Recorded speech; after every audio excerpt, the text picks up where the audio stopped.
ఈరోజు రాష్ట్ర వ్యాప్తంగా కూడా భోగి పండుగ జరుగుతుంది. సంక్రాంతి భాగంలో మొదటి రోజు భోగి అయితే అంగరంగ వైభవంగా జరుపుకుంటున్నారు తెలుగు ప్రజలంతా కూడా. ప్రస్తుతం మనం బీసెంట్ రోడ్లో ఉన్న ఎల్ఐసి కాంప్లెక్స్ దగ్గర ఉన్న భోగి మంటను అయితే ఉన్నాం. ఇక్కడ మల్లాది విష్ణు గారు భోగి మంటను వేయడం జరిగింది. అందులో మెడికల్ కాలేజ్ ప్రైవేటీకరణ ఆపడాన్ని వాళ్ళు ఆ ప్రతులను కూడా అందులో వేసి తగలపెట్టారు. సో ఎందుకు ఇలాంటి ఒక భోగి పండుగ రోజు ఇలాంటి ఒక చర్యను ఎందుకు చేశారని కూడా ఆయన మాట్లాడి తెలుసుకుందాం. సార్, భోగి పండుగ అంటేనే పెద్ద పండుగ.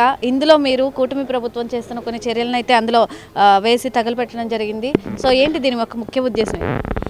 ఈ ప్రభుత్వం 2 సంవత్సరాలుగా అధికారంలోకి వచ్చిన దగ్గర నుంచి కూడా మా ప్రభుత్వం, జగన్మోహన్ రెడ్డి గారి ప్రభుత్వము, వైఎస్ఆర్ కాంగ్రెస్ పార్టీ ప్రభుత్వం తీసుకున్నటువంటి ప్రజలకి ఉపయోగకరంగా ఉండేటటువంటి నిర్ణయాలని రద్దు చేస్తూ ఉంది. ఉదాహరణకి మెడికల్ కాలేజీలు తీసుకుందాం. 17 మెడికల్ కాలేజీలు ఆంధ్రప్రదేశ్ ప్రజలందరికీ అందుబాటులో తీసుకొస్తే 7 మెడికల్ కాలేజీలని ప్రారంభిస్తే 10 మెడికల్ కాలేజీలని ఈ ప్రభుత్వం ప్రైవేటైజేషన్ చేస్తుంది. ఇంతకన్నా దుర్మార్గమైనటువంటి చర్య ఉంటుందా?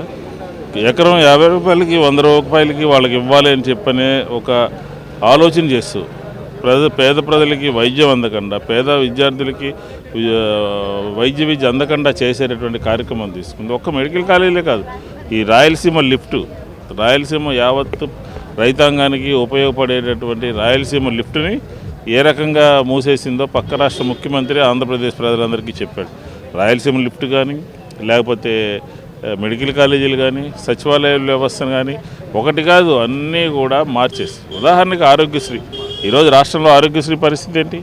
ఈరోజు ఆరోగ్యశ్రీ 5,700 కోట్ల రూపాయల బకాయిలు ఉన్నాయి. ఆ బకాయిలు ఇచ్చేటటువంటి పరిస్థితి లేదు. వైద్యం కోసం అందరూ ఇబ్బంది పడుతూ ఉన్నారు.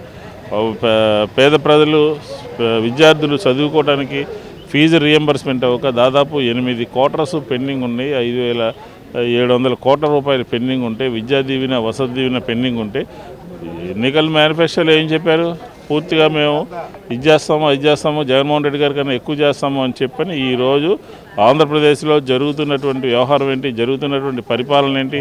మెడికల్ కాలేజీలు రద్దు చేయడం కాదు, ఈరోజు కరెంటు ఛార్జీలు దాదాపుగా 20,000 కోట్ల రూపాయల కరెంటు ఛార్జీలని ప్రజల మీద భారం మోపారు. కరెంటు ఛార్జీలతో పాటు చూసాం మనం రోడ్డు సెస్ అంట. తర్వాత ఇవాళ కొత్తగా ఒక ఆర్డినెన్స్ తీసుకొచ్చారు. కొత్త వెహికల్కి ఉంటే 15% దాని మీద సెస్ రూపాయలను వసూలు చేస్తున్నారు. ఎంత పన్నుల భారాన్ని ప్రజల మీద మోపుతా ఉన్నారు. ఏం చెప్పాడు జగన్మోహన్ రెడ్డి గారు? నాసిరకం మందిస్తున్నాడు, నేను మంచి మందిస్తాను అని చెప్పని 10 రూపాయల బాటిల్కి పెంచినటువంటి మోసకారి ప్రభుత్వం ఈరోజు ఆంధ్రప్రదేశ్లో కొనసాగుతుంది. కాబట్టి ఈ ప్రభుత్వం చేసినటువంటి అప్రజాస్వామిక, ప్రజా వ్యతిరేక నిర్ణయాలన్నింటినీ కూడా ఈరోజు జీవోల రూపంలో ఉన్న వాటిని అన్నింటినీ కూడా భోగి మంటల్లో వేయడం జరిగింది. చెడుని వదిలించుకోవాలి. ఆంధ్రప్రదేశ్ ప్రజలు తెలియక ఒక పొరపాటు చేశారు.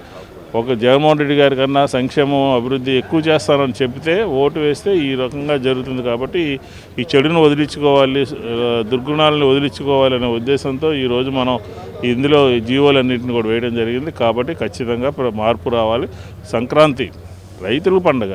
ఏం జరుగుతుంది ఆంధ్రప్రదేశ్లో? రైతులకి పూర్తిగా అన్యాయం జరుగుతుంది. గిట్టుబాటు ధర లేదు, ఏ పంటకి గిట్టుబాటు ధర లేదు. ఎన్టీఆర్ జిల్లాలో పత్తి, మిరప, మినుము, పెసలు, జొన్న వీటన్నిటికీ అసలు ఎక్కడ గిట్టుబాటు ధర లేదు. ఆత్మహత్యలు, ఎన్టీఆర్ జిల్లాలో రైతుల యొక్క ఆత్మహత్యలు ఏ రకంగా జరుగుతున్నాయో మనం ఒకసారి పరిశీలించాలి. కాబట్టి ఖచ్చితంగా ప్రభుత్వం మార్పు రావాలి. ఈ మార్పు రావడమే కాదు, ఈరోజు ఆంధ్రప్రదేశ్లో సంక్రాంతి, భోగి పండుగ జరుగుతోంది. ప్రజలకు ఇబ్బందులు ఉన్నాయి, కష్టాలు ఉన్నాయి, సమస్యలు ఉన్నాయి, ప్రభుత్వం పట్టించుకోవట్లేదు. సరే, అయినా కానీ ఒక ప్రధాన ప్రతిపక్షంగా జగన్మోహన్ రెడ్డి గారు ప్రజల పక్షాన ఉండి ప్రభుత్వం మీద పోరాటం చేస్తున్నారు. అందులో భాగంగానే ఈ రాష్ట్రంలో ఉన్నటువంటి, ముఖ్యంగా సెంట్రల్ నియోజకవర్గంలో ఉన్నటువంటి ప్రజలందరికీ కూడా సంక్రాంతి శుభాకాంక్షలు. రాబోయే రోజుల్లో మరింతగా మీ పక్షాన మేము ఉంటాము, పోరాడతాము అని చెప్పని ఈ సందర్భంగా తెలియజేస్తాం. కూటమి ప్రభుత్వం చేసిన చర్యలు ఏవైతే ఉన్నాయో వాటన్నిటినీ కూడా భోగి మంటల్లో వేసి తగలపెట్టడం జరిగింది. అలాగే చెడుని ఖచ్చితంగా కలిపేయాలి కాబట్టి వాళ్ళు చేస్తున్న జీవోలన్నింటినీ కూడా భోగి మంటల్లో వేసి తగలపెట్టడం జరిగింది. ఈ భోగి పండుగ అనేది మంచిగా చేసుకోవాలి కాబట్టి కూటమి ప్రభుత్వం చేస్తున్న ప్రతి చర్యలన్నింటినీ కూడా ఈ భోగి మంటల్లో వేశామని చెప్పి కూడా మల్లాది విష్ణు అయితే తెలపడం జరుగుతుంది. కెమెరా పర్సన్ లక్ష్మణ్తో నాగశ్రీ, విజయవాడ, మెగా 9 టీవీ నుండి.